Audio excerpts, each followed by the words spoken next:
السلام علیکم ورحمۃ اللہ وبرکاتہ۔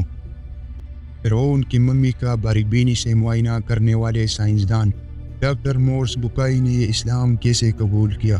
Equally in advance of the state of knowledge at the time they appeared, and which might be compared to the Quran. 1891 سے پہلے اس دنیا کا کوئی انسان نہیں جانتا تھا کہ خدائی کا دعویٰ کرنے والے فرعون کی لاشوں کا کیا ہوا تھا، یا ان کی باقیات کہاں ہے، یا کہیں ہے بھی یا نہیں۔ الہامی کتابوں تورات، بائبل اور قرآن پاک میں اس واقعہ کا ذکر تفصیل سے ملتا ہے کہ فرعون حضرت موسیٰ علیہ السلام اور بنی اسرائیل قوم کا پیچھا کرتا ہوا پانی میں غرق ہو کر اپنی فوج سمیت مر گیا تھا، جبکہ حضرت موسیٰ علیہ السلام اور ان کی قوم کو پانی نے اللہ کے حکم سے گزرنے کا راستہ دے دیا تھا۔ اس کے بعد اس کا کیا ہوا تھا، اس بارے میں بائبل اور تورات تو خاموش ہے، لیکن قرآن پاک میں اس کے انجام کے بارے میں ایک بہت عجیب بات کہی گئی تھی، جس کی کسی کو سمجھ نہیں تھی کہ اس کا کیا مطلب ہے۔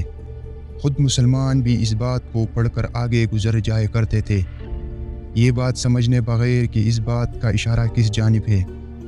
سورہ یونس میں فرعون کے مرنے کے بعد اس کا انجام کچھ اس طرح فرمایا گیا: بس ہم تیرے بدن کو سمندر سے نکال کر محفوظ کر لیں گے تاکہ تمہارے بعد میں آنے والے کو لیے عبرت بن جائے۔ یہ واقعہ آج سے 3500 سال پہلے پیش آیا تھا۔ فرعون کے ڈوب کر مرنے کے بعد سمندر نے اس کی لاش کو اللہ کے حکم سے باہر پھینک دیا، جبکہ باقی لشکر کو کوئی نام و نشان نہ ملا۔ مصریوں میں سے کسی شخص نے ساحل پر پڑی اس کی لاش پہچان کر اہل دربار کو بتایا۔ فرعون کی لاش کو محل پہنچایا گیا۔ درباریوں نے مثالیں لگا کر اسے پوری شان اور احترام سے تابوت میں رکھ کر محفوظ کر دیا۔ حنوط کرنے کے عمل کے دوران ان سے ایک غلطی ہو گئی تھی۔ فرعون کیونکہ سمندر میں ڈوب کر مر گیا تھا اور مرنے کے بعد کچھ عرصہ تک پانی میں رہنے کی وجہ سے اس کی جسم پر سمندری نمکیات کی ایک تہ جمی رہ گئی تھی۔ مصر نے اس کی لاش پر نمکیات کی وہ تہ اس طرح رہنے دی اور اسے اس طرح حنوط کر دیا۔ وقت گزرتا رہا، زمین و آسمان نے بہت سے انقلاب دیکھے اور قدرتی آفتوں کی وجہ سے فرعون کا لاش جہاں پڑا تھا وہی گر زمین میں دب گیا، اور فرعون کی خنوط شدہ لاش بھی زمین کے تہ میں چھپ گئی۔ ان کے نام صرف کتابوں اور ان کے تعمیرات صرف لوگوں کے ذہنوں میں رہ گئے۔ اس واقعے سے 2000 سال پہلے اس دنیا میں اللہ کے آخری نبی حضرت محمد صلی اللہ علیہ وآلہ وسلم تشریف لائے۔ ان پر نازل ہونے والی آخری کتاب میں فرعون کے قصے بڑی تفصیل کے ساتھ بیان کیے گئے، اور اس سلسلے میں اس فرعون کا جسم محفوظ کرنے کے بارے میں آیات بھی نازل ہوئی، جس کی سچائی پر سب اہل ایمان کا پختہ یقین تو تھا، لیکن وہ سمجھنے سے قاصر تھے کہ اس خدائی کا دعویٰ کرنے والے کی لاش کہاں محفوظ کی گئی اور کیسے اسے عبرت کا نشان بنایا جائے گا۔ 1871 میں مصر کے ایک شہر المونیا سے تعلق رکھنے والے غریب اور معمولی چور احمد عبد الرسول کو فرعون کی خنوط شدہ لاشوں کی طرف جانے والے خفیہ راستے تک رسائی مل گئی۔ احمد عبد الرسول واردات چوری کر کے بیچا کرتا تھا۔ ایک دن وہ دریائے نیل کے کنارے کے قریب تبیسا کے مقام پر اسی سلسلے میں پھر رہا تھا، جب اسے ایک خفیہ راستے کا پتہ چلا وہاں وہ واردات کی چوری کے لیے جگہ کھود رہا تھا، کہ اس دوران اسے کچھ لوگوں نے پکڑ لیا اور پولیس کے حوالے کر دیا۔ وہ جس جگہ کود رہا تھا وہاں سے ملنے والے راستے کی جب مسلسل کھدائی کی گئی تو دوسری ممیوں کے ساتھ اسے غرق ہونے والی فرعون کی لاش بھی مل گئی۔ اس کے کفن پر سینے کے مقام پر اس کا نام لکھا ہوا تھا۔ جب ان ممیوں کا تفصیل سے جائزہ لیا گیا تو فرعون والی ممی پر جمی نمکیات کے تہ کی تصدیق ہو گئی کہ یہ وہی فرعون ہے جسے اللہ تعالیٰ نے پانی میں غرق کر کے بدترین انجام سے ہمکنار کیا تھا۔ یہ بہت بڑا واقعہ تھا۔ اس کی تصدیق کے لیے دنیا بھر کے ماہرین آثار قدیمہ اور سائنسدان مصر کی طرف چل پڑے۔ مختلف سائنسی ٹیسٹ کرنے کے بعد دنیا بھر کے سائنسدانوں نے تصدیق کر دی کہ دوسری سب لاشوں کی نسبت صرف فرعون کی لاش پر ہی سمندری نمکیات کے تہ جمی ہوئی ہے۔ اس تصدیق کے بعد اسے فرعون کی لاش قرار دے کر عجائب گھر میں محفوظ کر دیا گیا۔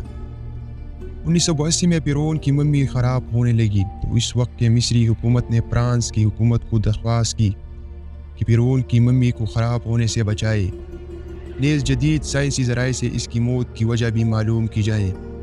چنانچہ مصری اور فرانسیسی حکومت مل کر ممی کو فرانس لے جانے کا انتظام کیا۔ جب فرعون کی لاش کو فرانس پہنچایا گیا تو ایئرپورٹ پر اس دور کی فرانسیسی صدر بذات خود حکومت کے اعلیٰ عہدیدار تمام وزراء اور فوج کی افسران کے ساتھ استقبال کے لیے موجود تھے۔ فرعون کی لاش کے استقبال کسی عظیم زندہ بادشاہ کی طرح کیا گیا۔ فوجی دستوں نے سلامی دی، فرعون کی ممی کو ماہر ڈاکٹروں کے ٹیم کے حوالہ کیا۔ اس ٹیم کی سربراہی ڈاکٹر مورز بوکائی نے کی۔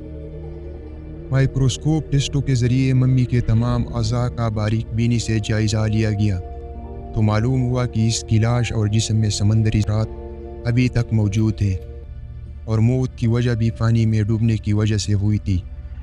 ایک بادشاہ کی موت پانی میں ڈوبنے کی وجہ سے ہو، یہ ڈاکٹر مورز کے لیے حیرت کی بات تھی۔